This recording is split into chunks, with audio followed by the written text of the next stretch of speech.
Good morning friends. ഞാൻ പിള്ളേരെ സ്കൂളിലേക്ക് വിടാനുള്ള തത്രപ്പാടിലാണ്. തോരനൊക്കെ ഞാൻ വെച്ചു. ചിക്കൻ പുരട്ടി വെക്കാൻ പോകുന്നതേ ഉള്ളൂ. ഇതുപോലത്തെ ഇഞ്ചി ഉണ്ടല്ലോ, ഒടിവും വളവും ഒക്കെ ഉള്ളത്, ഇത് വൃത്തിയാക്കാൻ ഭയങ്കര പാടാണെന്ന്. പിന്നെ പിള്ളേർക്ക് കൊടുക്കാനുള്ള പാലൊക്കെ ഞാൻ തിളപ്പിച്ചു കേട്ടോ. പിന്നെ ഇനി പിള്ളേരുടെ യൂണിഫോം തേക്കണം, അത് തേച്ചുകൊണ്ട് നിൽക്കുകയാണ്. ചിക്കൻ ഫ്രൈ ചെയ്യാൻ തലേനെ പുരട്ടി വെച്ചിട്ടില്ലെങ്കിൽ ഞാൻ ഇതുപോലെ മസാലയൊക്കെ പുരട്ടി ഒന്ന് ജസ്റ്റ് അടപ്പ് വെച്ചിട്ടൊന്ന് വേവിക്കും. എന്നിട്ടാണ് കേട്ടോ ഞാൻ ഫ്രൈ ചെയ്യുന്നത്. സാമ്പാറിൻ്റെ കഷ്ണമൊക്കെ വെന്തപ്പോഴാണ് സാമ്പാർ പൊടി ഇല്ലെന്ന് മനസ്സിലായത്. പിന്നെ ഞാൻ മുളക് പൊടിയും മല്ലിപ്പൊടിയും കായും ഒക്കെ ഇട്ടങ്ങ് അഡ്ജസ്റ്റ് ചെയ്തു. പിന്നെ പുളിയും വിഴുങ്ങഴിച്ച് കറിവേപ്പില ഇട്ടു. എന്ന് രാവിലെ ഉപയോഗിക്കുന്ന ഗ്ലാസും പ്ലേറ്റുകളൊക്കെ ഞാൻ രാവിലെ സോപ്പിട്ട് കഴുകുവേ. തലേന്ന് നമ്മൾ സോപ്പിട്ട് കഴുകി വെക്കുന്നതാണ്. എന്നാലും എൻ്റെ ഒരു മനസ്സിനൊരു സുഖം. ഇനി പിള്ളേർക്ക് ബ്രേക്ക്ഫാസ്റ്റിനുള്ള ദോശ ഇടാം. പിന്നെ വാട്ടർ ബോട്ടിൽ വെള്ളവും നിറയ്ക്കാം. പാല് നേരത്തെ തിളപ്പിച്ചത് കാരണം അത് തണുത്തു.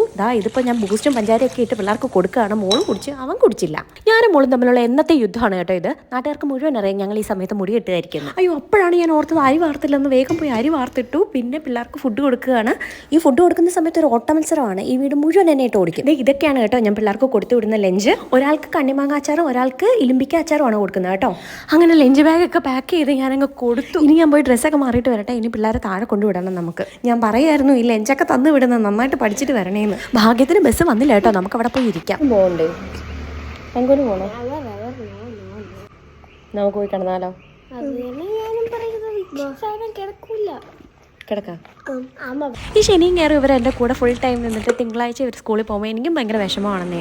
ഞാൻ അങ്ങ് ഒറ്റപ്പെട്ടതുപോലെ തോന്നും. സാരമില്ല, നമ്മൾ മോട്ടറൊക്കെ ഇട്ട് വന്ന് തിരിച്ച് അൺലൈറ്റിന് ചായ ഇടുകയാണ് കേട്ടോ. പിന്നെ എനിക്ക് കുറച്ച് ഇഞ്ചിയൊക്കെ ഇട്ട് ഒരു കട്ടൻ ചായ. എനിക്കിത് കുടിക്കുമ്പോൾ കുറച്ച് സമാധാനത്തെ ഇരുന്ന് കുടിക്കണം കേട്ടോ. അതാണ് ഇപ്പോൾ കുടിക്കുന്നത്. ഇനി കുറച്ച് പാത്രങ്ങളൊക്കെ കഴുകാനുണ്ട്. അതൊക്കെ കഴുകിയതാ നമ്മുടെ അടുക്കള സുന്ദര കുട്ടപ്പനാക്കി അൺലൈറ്റിനുള്ള ലഞ്ച് ഭാഗം റെഡിയാക്കിയതാ ഞാൻ പറഞ്ഞു. ഇനി കുറച്ച് വാഷിംഗ് മെഷീൻ തുണിയോടിട്ട് എവിടെയെങ്കിലും പോയി ഒന്ന് ഇരിക്കണം. ഇനി എൻ്റേത് മാത്രമായിട്ടുള്ളൊരു ലോകമാണ്. അപ്പം നമുക്ക് അടുത്തൊരു വീഡിയോ കാണാം. Tata, bye bye.